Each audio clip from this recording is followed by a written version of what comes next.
Shekhpara বাগানবাড়ি Shaon enterprise দোকানে আগুন। নগরীর শেখপাড়া বাগানবাড়ি শাওন এন্টারপ্রাইজ নামে একটি দোকানে রাত ৯টা ২০-এ বিদ্যুতের শর্ট সার্কিট এর মাধ্যমে আগুন লাগে। তাৎক্ষণিক ফায়ার সার্ভিসের ৫টি ইউনিটের কর্মীরা আগুন নিয়ন্ত্রণে আনে।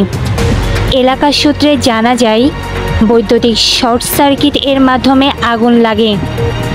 ভেতরে চেয়ার এবং টেবিলে ছড়িয়ে পড়লে এলাকাবাসী ঘটনাস্থলে পৌঁছালে ফায়ার সার্ভিস ইউনিটকে খবর দেয়।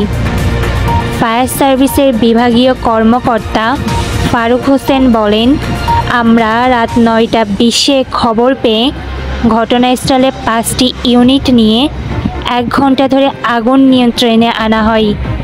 তবে তেমন কোনো ক্ষয়ক্ষতি দেখা মেলেনি এবং আহত দেখা যায়নি। তাসনবা ইসলাম ঋতু, 64 নিউজ টিভি, বাংলাদেশ।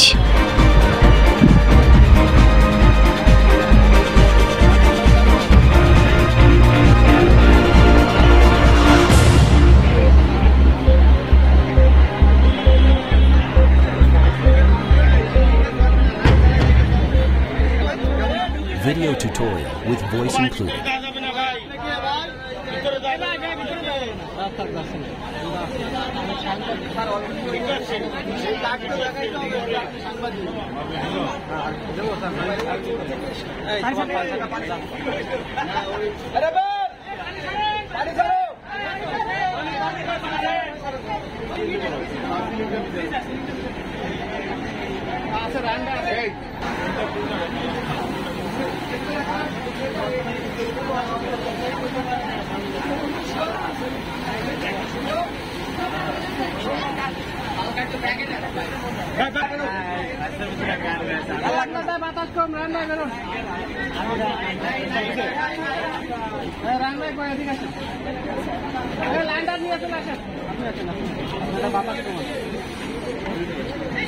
বাতাস